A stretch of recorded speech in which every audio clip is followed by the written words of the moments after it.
So the Christian lens is like any other film lens, like the feminist lens, Marxist lens, in that it's a way to look at movies. So I'm going to see Jackie, starring Natalie Portman, about the life of JF Kennedy's wife. I'm going to apply the Christian lens to it. So that's like the feminist lens. It doesn't look for feminism in movies, it looks for the relationships between men and women and the role of women in movies. The Christian lens doesn't look at Christianity in movies, it looks at faith, religion, as well as morality in movies. So let's see what Jackie looks like through a Christian lens.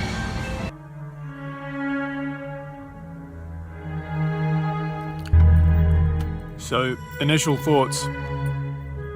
Wow.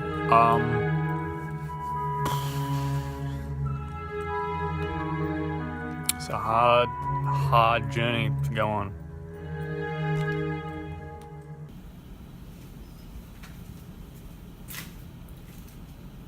Jackie is a movie about grief, pride, and letting go of both after a loved one has died. The movie does directly regard Christianity.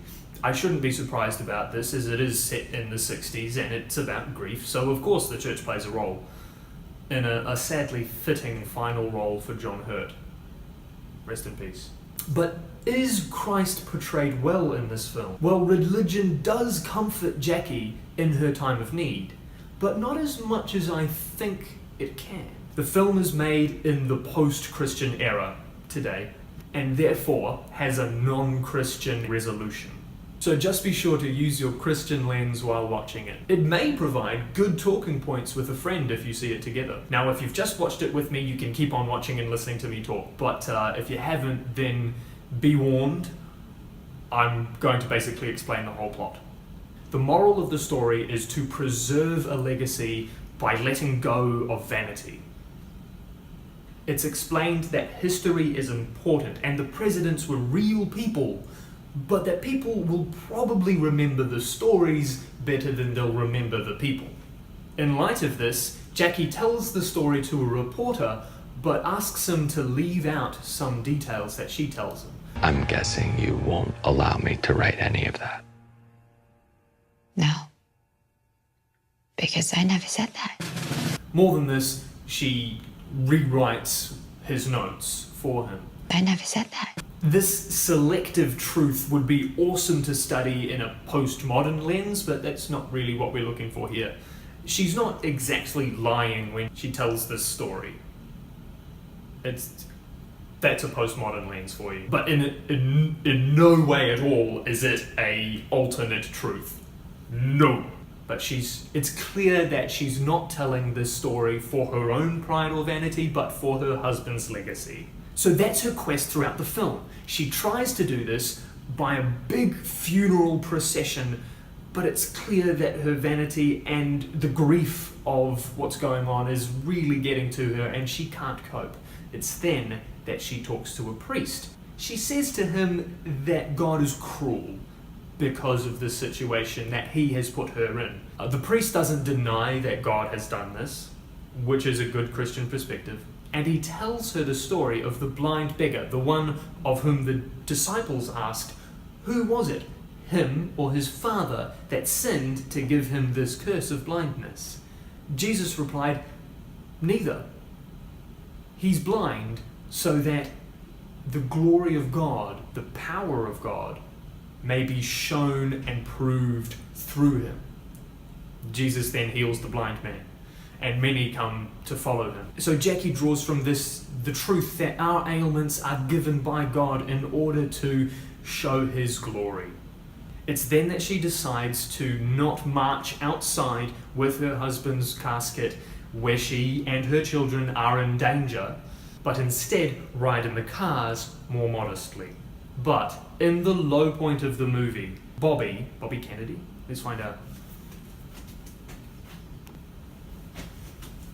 Yep, Bobby Kennedy tells her that the Kennedy administration will be remembered for nothing. It's then that Jackie changes her mind at the last minute and decides to walk outside next to her husband's casket. Her children will stay inside the cars. And as she's marching along, we hear future Jackie tell the reporter that she wasn't doing this for her husband or his legacy. She was doing this for her. And we see that through the cinematography of the procession. It's then that she talks to the priest again, which is good that the priest is in this role of sort of helping her, because this is when she comes out of this low point. But he tells her that if you keep on looking for answers, you'll eventually find there are none. And when you get to that point, you can either be content with not looking anymore, or you can kill yourself.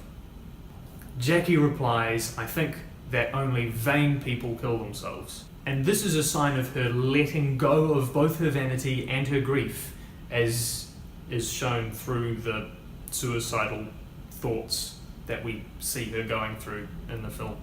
After this, in the interview, she relates her husband's life, or her husband's presidency, or her husband and her time together as Camelot, the fabled city of King Arthur. And this establishes her and her husband's time together as a great thing for the whole world to read from the reporter and remember.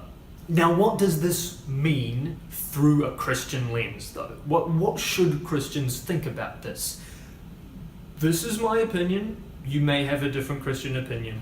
But the priest's remarks about stopping looking for answers and being content with not knowing is a very post-Christian thing to say. But it sure is a very real human experience. It's important that we tell human experiences through art. We can't lose that truth and just only tell fairy tales. Doubt is real, and when you are faced with doubt and fear, you can choose to be or not to be. But the way it's handled in this film is very post-Christian. It's an agnostic aftertaste. It's not latching onto the hope of the gospel and knowing the truth that Jesus has saved us from ultimate death, and the Spirit gives us the faith to live with the confidence that we won't ultimately die. In terms of legacy, it's God who establishes legacy, on earth as well as in heaven. This earth will eventually fade away to make way for King Jesus in his triumphant procession. So it's not a person marching down the street, or even a person telling a reporter a fairy tale that makes a legacy.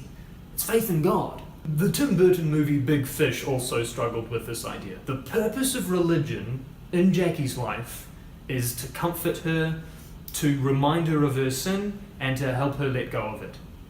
Instead of being the purpose of our life, the reason we live, the cornerstone of what makes us human, the center of our life, and what keeps us alive. So if you watch this movie without any thought, for simple cathartic entertainment, then you may be influenced by its agnostic resolution. But with thought, and through looking through a Christian lens, this movie can remind you of the comfort of the cross and the truth that God establishes legacy, not humanity. Thanks for watching. I plan to do more of them. This is my first, but subscribe, like this video if you liked it, and let me know down below, most importantly, I think in this channel, most importantly, let me know down below what you thought. Maybe share this with your Christian friends if you want, but that's all from me. God bless.